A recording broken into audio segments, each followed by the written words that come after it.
দেখো বার্থডের দিন সন্ধ্যাবেলা আমি কিন্তু শাড়ি টাড়ি পরে নিয়েছি। প্রথমে শাড়ি পরছিলাম না, চুড়িদারই পরছিলাম। তারপরে আমার মারা এসেছে, তো মা, দাদার ছেলে, বৌদি, দেখো সবাই চলে এসছে। ওরা রাত্রেই এসছে, দুপুরে আসতে বলেছিলাম, ওরা আসতে পারেনি।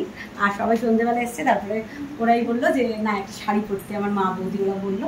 তো শাড়ি পরে নিয়েছি, এটা আমার কাছে একদম নতুনই ছিল। তো কেমন লাগছে কমেন্টসে জানিও। কিছুই গয়নাগাটি করতে পারিনি, যেহেতু সব কিছুই লকারে আছে। তো আর এইদিকে দেখো, কালকে তো তোমাদের দাদাভাই সারপ্রাইজ বার্থডে কেকটা দিয়েছিল, সেটাই কাটিং করেছি। আর আজকে এই আদি এইদিকে আয়, তাড়াতাড়ি আয়। এই দেখো আমার দাদার ছেলে দিয়েছে ফিকুর জন্য, এই বার্থডে কেকটা এনেছে। আর আমার ছোট ছেলে একটা সারপ্রাইজ গিফট আমার জন্য এনেছিল, কিন্তু ওর দাদাভাই ওটা আমাকে দেখিয়ে দিয়েছে, কিন্তু আসলে ভেতরে কি আছে সেটা আমি এখনো জানি না। তোর গিফটটা দে তাড়াতাড়ি। আর এই নিয়ে দাদাভাইয়ের সাথে একটু যুদ্ধ হয়ে গেছে। তো আমি ওকে সান্ত্বনা দিয়েছি যে দাদাভাই তো দেখিয়ে দেয়নি যে কি আছে, সেটা আমি তোমাদের দেখাবো যে এর মধ্যে কি দিয়েছে। তো চলো ফার্স্টে কেক কাটিংটা করি।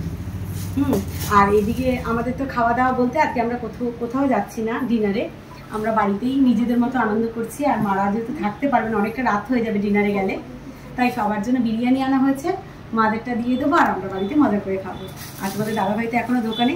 এই কেক কাটিং সেলিব্রেশনটার মধ্যে তোমাদের দাদাভাই আসতে পারছে না, যেহেতু তোমাদের দাদাভাই এর সাথে আমি একটু বেরোবো, সোদপুরে যাব একটু। তোমাদের দাদাভাই যেই গিফটটা দেবে, এর আগেও দিয়েছে, তোমাদের সাথে সবটাই শেয়ার করবো কী কী দিয়েছে।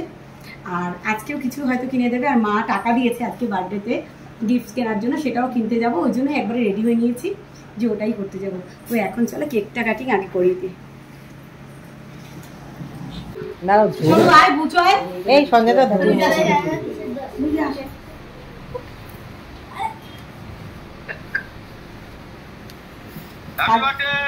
হ্যাঁ থ্যাংক ইউ। তোমাদের দাদাভাই আছে আমাদের ওইদিকে, ভিডিও কলিং আছে। দোকানে এত কাজের প্রেশার, তোমাদের দাদাভাই আসতে পারছে না উপরে।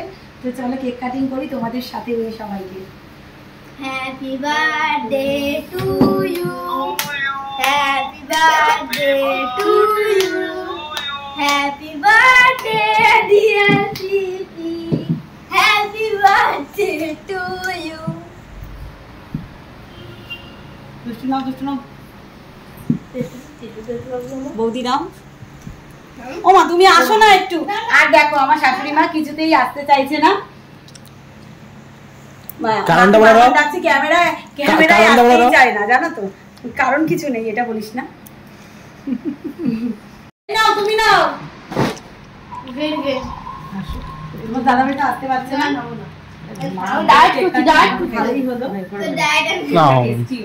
দুষ্টু খেয়েছিস? আমাকে লাগাইস না ভাই। খেলাম তো। পিপিকে খাই রে।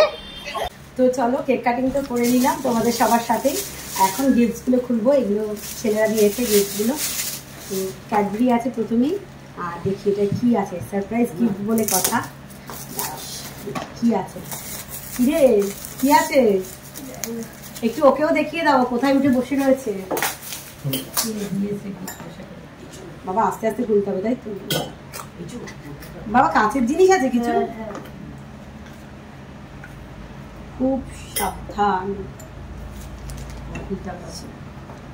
প্রথমে একটা স্ট্র বেরোবে।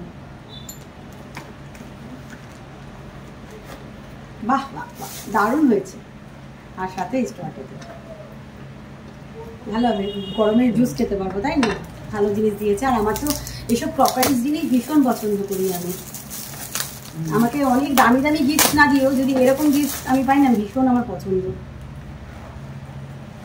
ছেলেরা আমার মনটা বোঝে, বুঝলে তো।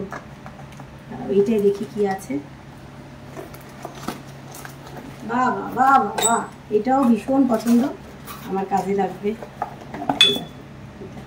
খুব সুন্দর হয়েছে, থ্যাংক ইউ। ভীষণ সুন্দর হয়েছে দুটোই। আর একটা এই শাড়িটার পিছনে ভীষণ একটা বড় রহস্য আছে, সেটা তোমাদের বলবো। যেদিন আমরা পুরীতে যাই তার আগের দিন কিছু কেনাকাটা ছিল, শ্রীনিকেতনে গেছি। তো শ্রীনিকেতনে এক্সিলেটারে ওঠার আগে মানে সিঁড়ির পাশে এটা একটা মডেল পরানো ছিল শাড়িটা।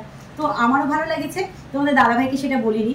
তোমাদের দাদাভাইয়েরও নাকি ভালো লেগেছে, কিন্তু পুরীতে যাওয়ার আগের দিন এতই কাজের প্রেশার ছিল, আমরা কিন্তু এই ব্যাপারে কোনো আলোচনা করতে পারিনি। ট্রেনে বসে একটু ফ্রি হয়েছি, তখন আলোচনা করছিলাম। তোমাদের দাদাভাইকে বলছিলাম যে আমার একটা শাড়ি ভীষণ পছন্দ হয়েছে। তোমাদের দাদাভাই ফট করে মুখের কথাটা কেড়ে নিয়ে বলল যে কোথায়, সিঁড়ির পাশে যে ছিল সেটা গ্রিন কালারের? আমি বলছি হ্যাঁ। তখন বললো আমিও তো ভাবছিলাম তোমাকে বলবো শাড়িটা খুব সুন্দর নিয়ে নাও, তুমি যদি বকা দাও যে পুরীতে যাওয়ার আগের দিন শাড়িটা কিসে লাগবে, আমি যদি তোমাদের দাদাভাইকে বকা দিই। তো তোমাদের দাদাভাই ওই জন্য বলেনি। ট্রেনে বলতেই তোমাদের দাদাভাই বললো তোমার ওই শাড়িটা লাগবে? আমি তো তখনও না করছি, বলছে তোমার যদি লাগে তাহলে এক্ষুনি দাঁড়াও আনাচ্ছি তোমার মাকে দিয়ে। তো মাকে তখনই ফোন করে বললো, আর মা সেই মতো পরের দিন সকালবেলা চলে গেছে। এই যে তিনি এই মহান কাজটা করেছে। হ্যাঁ, মা সেই মতো গেছে, গিয়ে আমাকে ওখানে ভিডিও কলিং করেছে, ভিডিও কলিং করে বলছে যে এই শাড়িটাই। আমি তো বললাম হ্যাঁ, ভীষণ সুন্দর শাড়িটা, তোমাদেরকে দেখাচ্ছি দাঁড়াও। আর ওই শাড়িটার জন্যই আজকে না ভেবেছি ব্লাউজ পিসটা অতটা সুন্দর না, তো এই ব্লাউজটা আমি বানাবোও না। ওই শাড়িটার জন্যই একবারে তনুশ্রী থেকে ব্লাউজ কিনে নিয়ে আসবো। তো দেখো তোমাদের দেখাচ্ছি আমার যে কি পছন্দ হয়েছে শাড়িটা, মানে বলে বোঝাতে পারবো না। আর তোমাদের কিরকম লাগছে কমেন্টসে জানিও। এই দেখো শাড়িটা, এত সুন্দর শাড়ি। আর এটারই ব্লাউজ আনবো, তারপরে বাপের বাড়ির গিফটটা সেটা কিনবো। তোমাদের দাদাভাই কি দেবে, এটা তো দিয়েই দিয়েছে একটা, তারপরে তোমাদের দাদাভাই আজকেও কিছু একটা দেবে, একটা জুয়েলারি গিফট করেছে, সেটাও তোমাদের সাথে শেয়ার করবো। কিন্তু জুয়েলারিটা এখন আমার কাছে নেই, লকারে আছে, ওটা আমি পরে শেয়ার করে দেবো। তো কেমন হয়েছে কমেন্টসে জানিও। এইভাবেই তো আমাদের বার্থডে আজকে সেলিব্রেশন হচ্ছে। তো তোমাদের সাথে এইটুকুই আজকে শেয়ার করলাম। এরপরে আবারও নতুন নতুন ভিডিও তোমাদের কাছে আসবে। আমার ভিডিওগুলো তোমাদের কীরকম লাগছে কমেন্টসে জানিও। যদি ভালো লাগে একটা লাইক করো, পারলে কমেন্টস করো, শেয়ার করো। আবার দেখা হচ্ছে খুব তাড়াতাড়ি নতুন একটা ভিডিওর সাথে। তো চলো এখন যাই গিয়ে ঝটপট করে।